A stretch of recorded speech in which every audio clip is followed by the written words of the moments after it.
What if the reason you feel anxious isn't because life is out of control, but because you're trying to control things that were never yours? Think about that carefully. What if your stress, your overthinking, your constant mental rehearsing isn't a sign that you care too much, but that you're aiming your effort at the wrong targets entirely?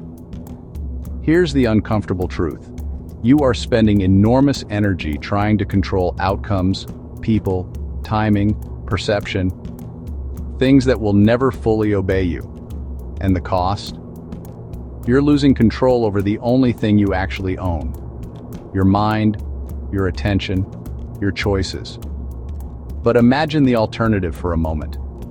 Imagine waking up, still facing uncertainty, but without the constant tension.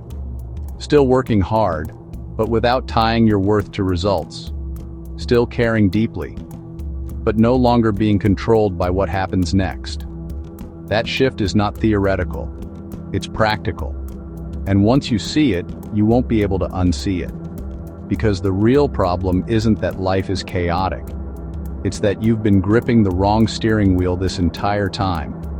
And the moment you realize that, the next question becomes unavoidable. If you're not supposed to control everything, what exactly is yours? Nearly 2,000 years ago, in a cold military camp at the edge of the Roman Empire, a man sat alone with a problem that looked nothing like yours, and exactly like yours at the same time. His name was Marcus Aurelius, an emperor, surrounded by war, disease, political pressure, betrayal. And yet, in the middle of all that chaos, he kept returning to a single idea. There are things within your control, and things outside of it. That was it. No complicated system, no elaborate philosophy, just a line drawn through reality.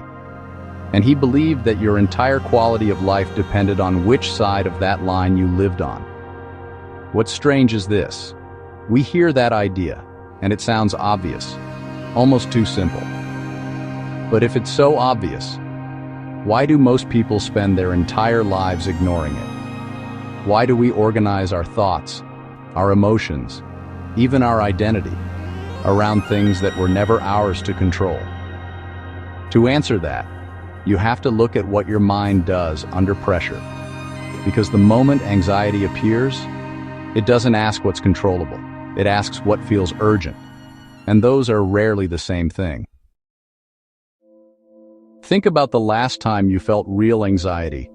Not background stress, but sharp, specific tension. Maybe you were waiting for someone to reply, replaying a conversation, anticipating how something might go wrong. Now look closer. What were you actually trying to control?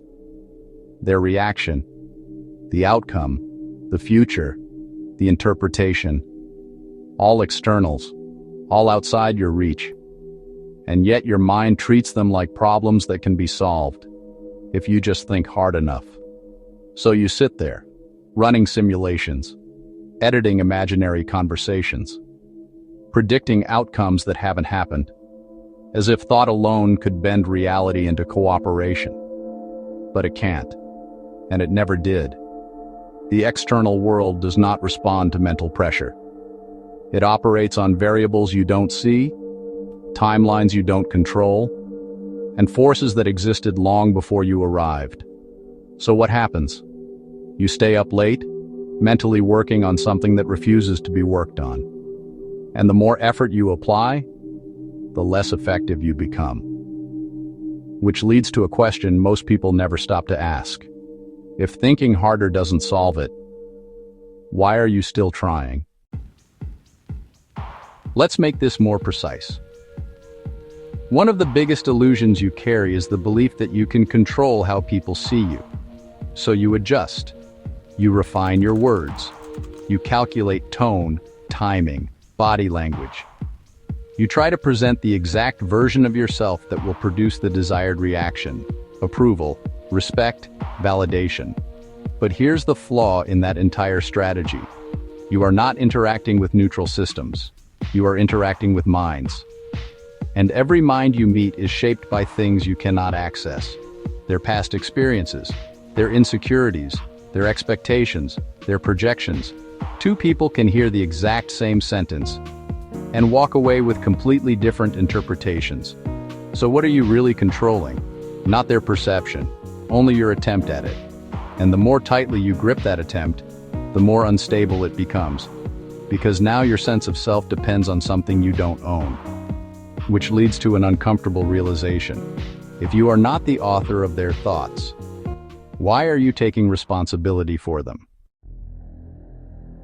The same pattern shows up in how you approach outcomes.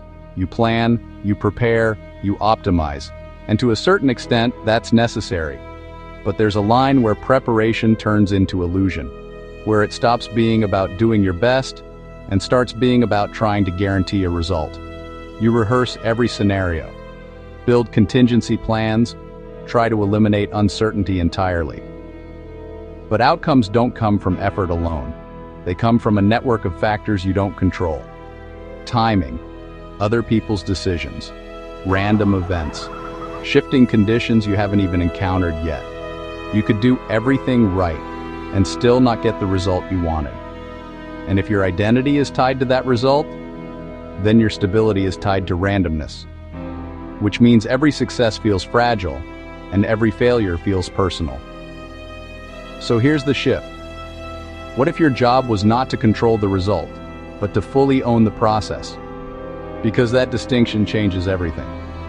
But to see how, you have to look at one more place where control quietly breaks down. Time. This is where the illusion becomes almost invisible. Because controlling time feels productive. Replaying the past feels like learning. Anticipating the future feels like preparation. But look closer. When you replay the past, what are you actually doing? Trying to edit something that no longer exists. Running alternative versions of events that cannot be changed. And when you anticipate the future, you're trying to experience something that hasn't happened yet. Pre-living outcomes. Pre-feeling consequences. Carrying emotional weight for events that may never occur. So where does that leave you? Not in the past, not in the future, but disconnected from the present. The only place where your actions actually matter. And here's the irony. You are sacrificing the one moment you can influence for two moments you can't.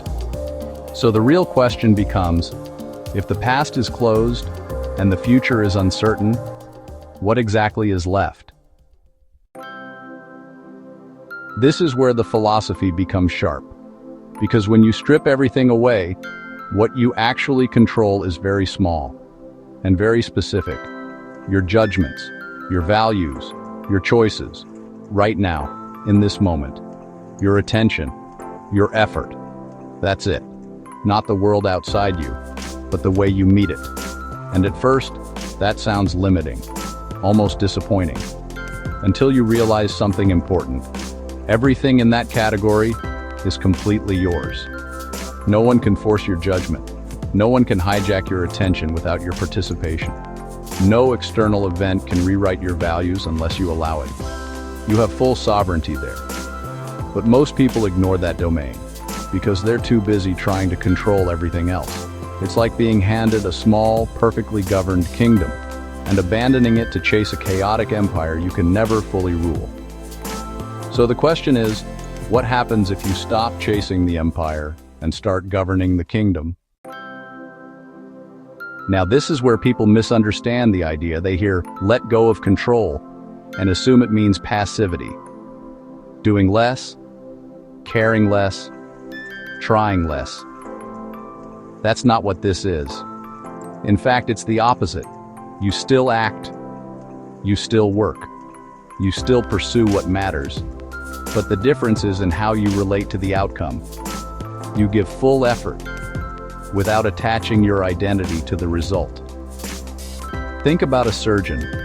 In the middle of an operation, they are not thinking about reputation, or future praise, or what happens if something goes wrong. They are fully inside the action itself. Hands steady, attention complete. That's not detachment. That's total engagement, without distraction. And that level of focus becomes possible only when you stop trying to control everything else. So the real question is, what would your work feel like if you were fully present in it, without needing it to prove anything? To make this practical, you need a simple model: 2 circles. The outer circle is everything you care about: your relationships, your future, your reputation, the state of the world, endless variables. This circle has no boundary, no completion point, no moment where it says, "That's enough, you can relax now." Which is why living there feels exhausting, because there is always more to fix, more to predict, more to worry about. Now the inner circle: small, precise, contained, what you choose, how you respond, where you place your attention, the quality of your effort. That's it. And here's the shift that changes everything. You don't ignore the outer circle. You just stop placing your identity there. You care, but you don't cling. You act, but you don't depend. And the moment you do that, something surprising happens. Your world becomes smaller, but your sense of control becomes real. And that trade-off is worth more than it sounds, because it leads to a final question. How do you actually apply this when it matters? It comes down to a single question, one you ask repeatedly, especially in moments of tension. Is this mine to carry?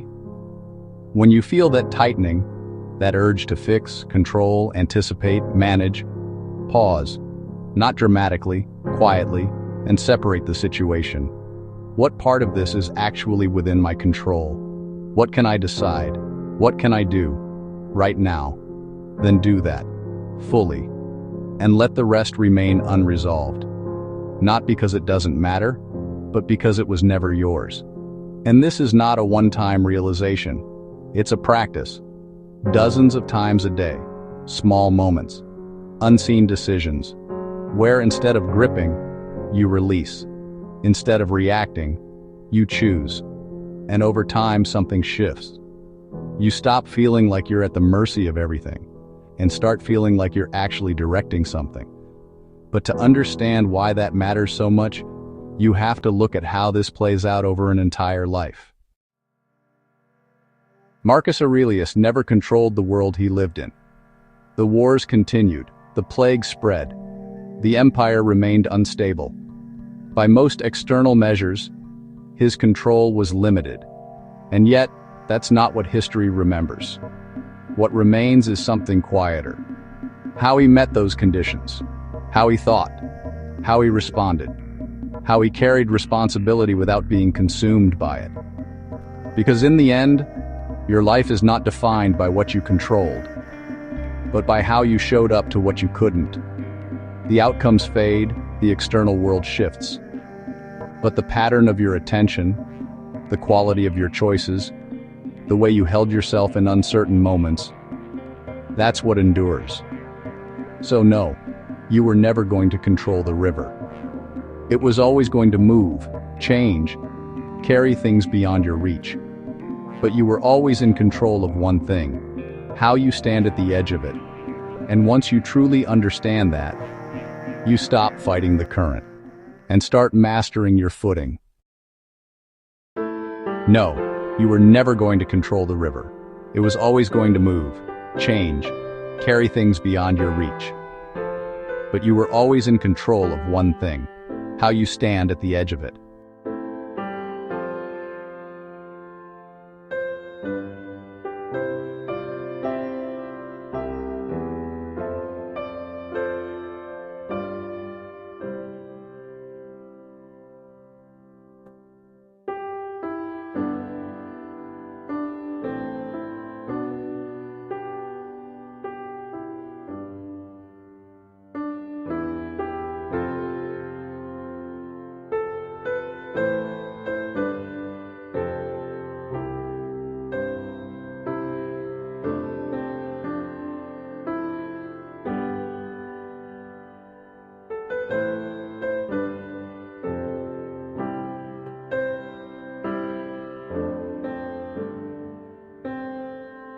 And once you truly understand that, you stop fighting the current and start mastering your footing.